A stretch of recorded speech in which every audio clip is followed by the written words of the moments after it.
সকালে ভার্সিটি যাওয়ার জন্য রেডি হচ্ছিলাম, আম্মু রুমে এসে বলল, নিয়ান, তুই ভার্সিটি শেষে তাড়াতাড়ি বাসায় ফিরিস। কেন আম্মু? আমরা সবাই আজ আমাদের গ্রামের বাড়ি যাচ্ছি।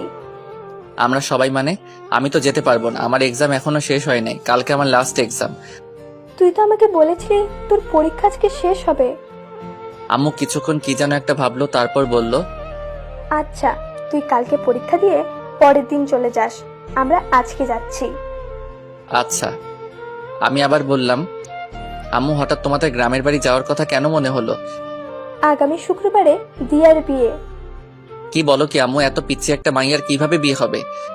পিচ্ছি কোথায়, দিয়া তো এবার এসএসসি পাশ করেছে। এসএসসি পাশ করেছে বলে বিয়ের বয়স হয়ে গেছে? হায়রে গ্রামের মানুষ। তোকে এসব নিয়ে ভাবতে হবে না, তুই শুধু ঠিক সময়ে পৌঁছে যাস। যা, এখন ভার্সিটি যা। এখন আমি আমার পরিচয়টা আপনাদেরকে দিয়ে দেই। আমি নিয়ান আহমেদ, অনার্স লাস্ট ইয়ারের এক্সাম দিচ্ছি।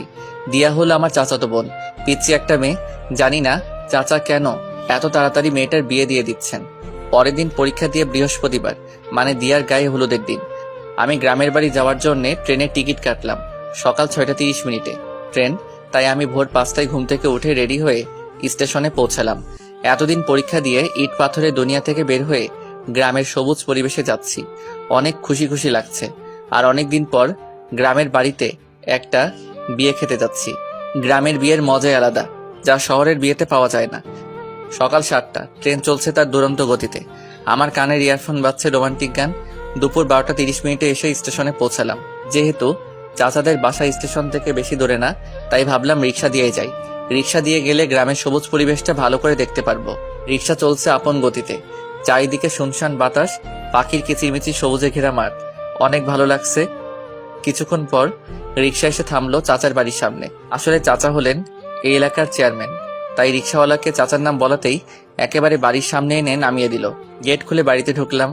বিশাল বাড়িটা খুব সুন্দর করে সাজানো। আমি গেটের ভিতর ঢোকা মাত্রই শিহাব, মানে দিয়ার ছোট ভাই, আমাকে দেখে দৌড়ে ঘরের ভিতরে যেতে যেতে জোরে জোরে বলতে লাগলো, নিয়ান ভাইয়া এসে গেছে। আম্মু, আব্বু, আপু, সবাই এসে দেখো, নিয়ান ভাইয়া চলে এসেছে। শিহাবের ডাকে সবাই ঘর থেকে বেরিয়ে আসলো। সারা বাড়ির সব আত্মীয় স্বজন বেরিয়ে এসে আমাকে ঘিরে দাঁড়ালো। সবাই আমার দিকে তাকিয়ে আছে। আমি বুঝলাম না সবাই আমাকে দেখে এরকম রিয়াক্ট করছে কেন, আর সবাই আমাকে এরকম ভাবেই বা দেখছে কেন।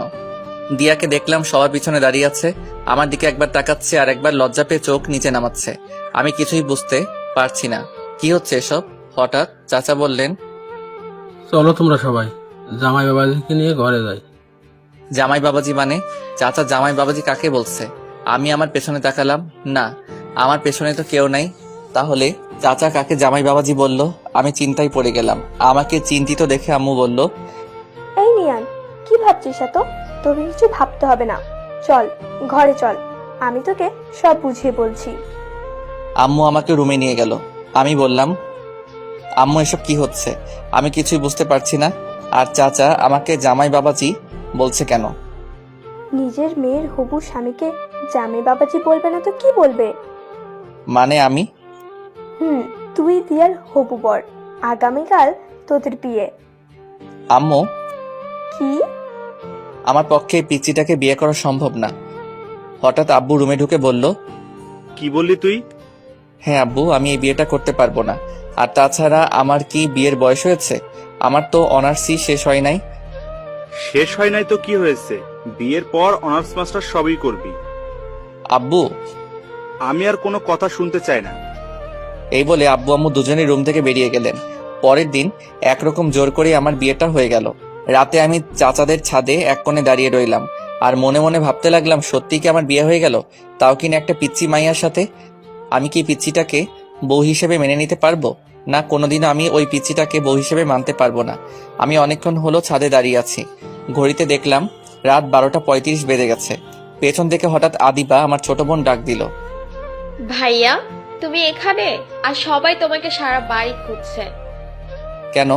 আমাকে কেন খুঁজছে? সে কি, তুমি জানো না তোমাকে কেন খুঁজছে? আজ না তোমার বাসর রাত, আর ভাবি সেই কখন থেকে তোমার জন্য অপেক্ষা করছে। আমি আদিবার সাথে নিচে নেমে আসলাম। আব্বু আমাকে দেখে রাগে কটমট করে এগিয়ে আসলো আমার দিকে। এসে আমার গালে ঠাস করে একটা চড় বসিয়ে দিলেন, তারপর বললেন, মেয়েটা তোর জন্য সেই কখন থেকে অপেক্ষা করে বসে আছে, আর তুই কি না? যা তাড়াতাড়ি ঘরে যা বলছি। আমার মাথায় অনেক রাগ উঠে গেল, তবে আব্বুর উপর না, ওই পিচ্চিটার উপর। ওই পিচ্চিটার কারণেই আব্বু আজ আমাকে মারলো। আমি রাগে ফুঁসতে ফুঁসতেই রুমে ঢুকলাম। দরজা খোলার আওয়াজ পেয়ে মেয়েটা দৌড়ে বেলকনি থেকে বেরিয়ে আসলো। এসেই মাথায় ঘুমটা দিয়ে বিছানাতে বসে পড়লো। আমি বিছানার দিকে এগিয়ে গেলাম। আমি বিছানার পাশে এসে দাঁড়াতেই মেয়েটা বিছানা থেকে নেমে আমার পা ধরে সালাম করতে লাগলো। পিচ্চিটা আমার পা ধরে সালাম করেই যাচ্ছে, ওঠার কোনো নামগন্ধ নাই। আমি ধমক দিয়ে বললাম,